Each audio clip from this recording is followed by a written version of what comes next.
People that are supremely confident, when they enter the room, they feel comfortable in that room. They don't hesitate to look around. Their gestures are smooth, but they're very broad. And that has to do with confidence. And for a lot of people, this is very difficult.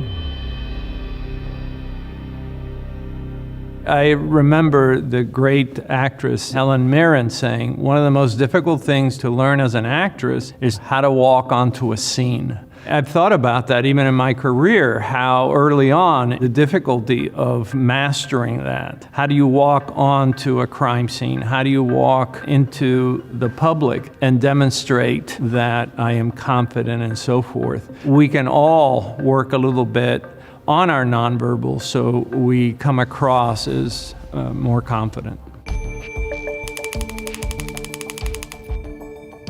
When we talk about confidence, it's so many things. It has to do with our posture, the way we present, how we look. Where's our chin? Where are the eyes looking and gazing? Our gestures are loose, but they're smoother. As we walk about, we walk as though we are on a mission. I'm walking out to shake your hand, or I'm walking out to a podium, or I'm walking to where I'm going to sit. So the less confident we are, the less eye contact we make. The less confident we are, the more reluctant we are to look about. You know, when I look at someone I admire, like Colin Powell, when he walks onto a stage, even before he speaks, he has total command of the room, and he does that because he brings two things into this equation. One is a tremendous amount of knowledge and experience, plus he has shaped and defined himself into a statesman. We've got to think of America as a family, where every member of the family cares about every other member of the family. I think sometimes people mistake machismo or theatrical displays of power as confidence. Confidence can be very quiet. Jane Goodall, here's this ethologist, very meek, very mild, and yet wherever she goes, she commands the room.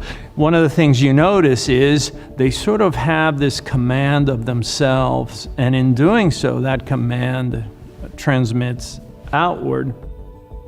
The other thing that confident people realize is the temporal aspect of leadership. If you're in charge of time. I'm going to take my time to walk out. I'm going to take my time to answer your question. I will answer it in the pace, manner, and tone that I choose. And in doing that, we are demonstrating that we are confident and in control.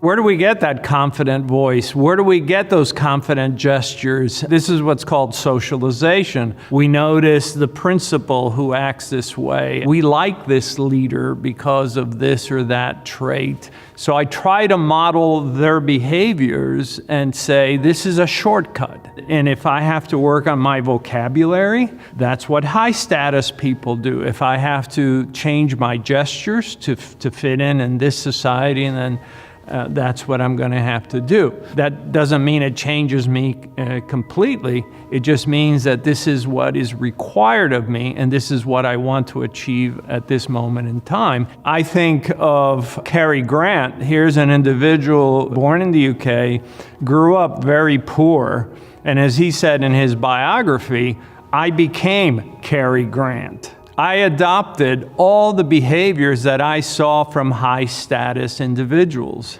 Just think about that, but make up your mind.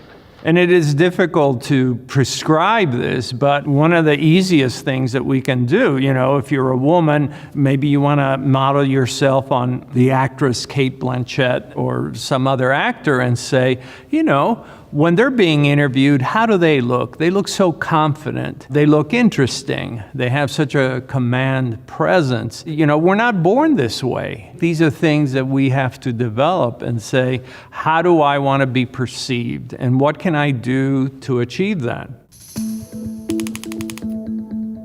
Are there better behaviors that you can do? Here's a simple one. How many of you, somebody says, where'd they go? And you go like this. And as it turns out, This is one of the most hated signs around the world. And yet, if we just go like this, he went that way, we're already perceived differently. Little things. I tell the story often of when I first came into law enforcement. They said, well, you've got to get out there and make some arrests. And the first time I went out there and my voice just went really high. Stop, you're under arrest. That sounds horrible. And you have to work at having that command presence where you say, stop right there. Don't move. That's almost theatrical. Yeah, but it's what is needed. So let's do this exercise. I want you to say no. Just go ahead, say it out loud. All right, now let's do it right. Say it as I say it. No. No. No. Do you see the difference between the way you said it and this way? Did you notice that your voice kept getting deeper? But did you also notice that the fingers became wider and wider? The more confident you became, the wider your fingers were spreading. There's a big difference between saying no, stop, and going no, stop. This potentiates the message. But to get to this, we actually have to practice it. So let's do it again. No. Now go out there and teach your children how to do that. I love sometimes selfies in the mirror. One of my pet peeves is what we hear every day with what's called uptalk. Uptalk is where someone says something and then they end making it sound like a question mark. So it sounds like this. 407 years ago, our fathers brought forth on this continent, upon this continent a new nation. My company has done research on this, and we've asked CEOs and we've asked executives, and some will say, well, I've gotten used to it and so forth. But when we ask them, does it really matter? They also, yeah, we'd rather not see it. I get pushback from people that say, well, this is just the way that I speak, and no doubt, but don't expect the same results. We choose to go to the moon in this decade and do the other things, not because they are easy, but because they are hard. Because that goal will serve to organize and measure the best of our energies and skills. The cadence in our speech is extremely powerful for a couple of reasons. One, we know that when people machine gun a statement, when they talk very fast, we are less likely to listen to them over a long period of time. But when we talk in cadence, we are sort of held still, listening to what will come next. And I'll give you an example from that great speech Martin Luther King gave. As you notice with the cadence, I have a dream. I have a dream. And then he pauses. That one day. That one day. And then he goes on. And Churchill used the same thing. Churchill's notes literally would create spaces for how long he would pause. From Stettin in the Baltic to Trieste in the Adriatic, an iron curtain has descended across the continent. These pauses make people listen. And one of the things that we teach is if you want people to listen to you, use cadence to get their attention, hold their attention, but then look forward to what that next set of words will be. It lets them know at a subconscious level, this is the person in charge. And we know that they're in charge because they have temporal control over this. They're not in a hurry. So, a lot of times people say to me, well, does confidence look like, chest out, shoulders back, chin up? Yeah, that looks pretty good. But, a lot of times confidence is just sitting comfortably in a chair.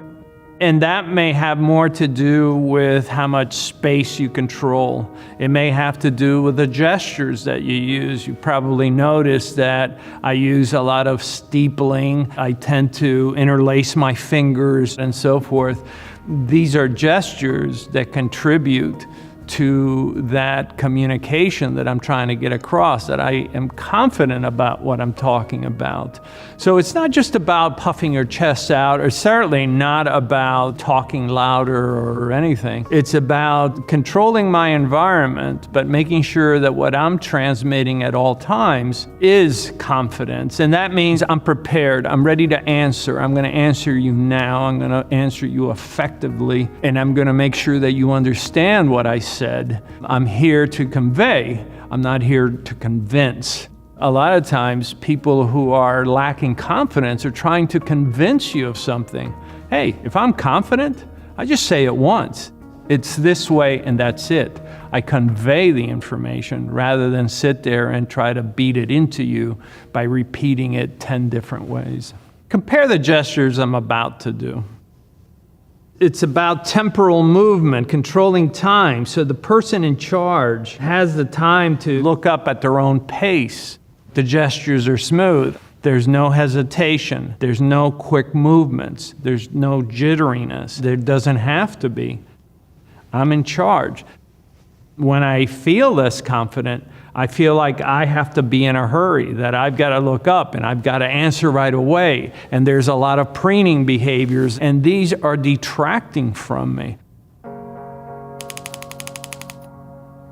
I was really shy a few years ago.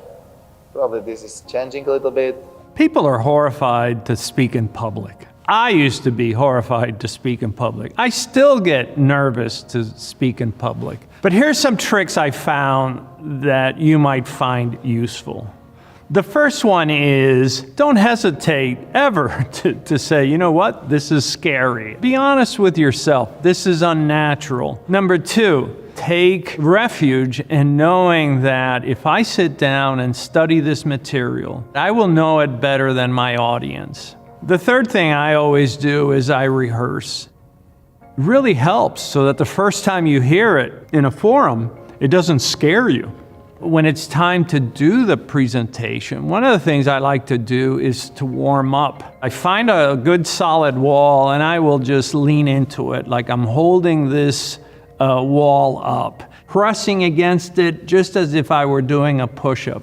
And one of the things that does is it releases a lot of muscular tension. And because I'm doing it very wide, it makes me feel more powerful. And I need to walk on that stage as though it's mine with full confidence. It is only then that I look at my audience. And then I just take a second to get myself together and to begin. With practice, obviously, you're going to get better and better and better. Let's face it, people are not born confident. They're just not. We can become confident with the assistance of our parents who encourage us. We can become confident through our own achievements. We can become confident by going beyond our boundaries. But confidence is something that we can grow, we can nurture. I mean, I have seen people in wheelchairs that are supremely confident. I have seen elderly people in their 90s who are very confident. I've seen children who are holding a violin with such confidence. If you want to be confident, know your material. Know the information, hone that skill, work at it, have that mastery of things and of self, and that's how you will come across as confident, no matter what your station in life is.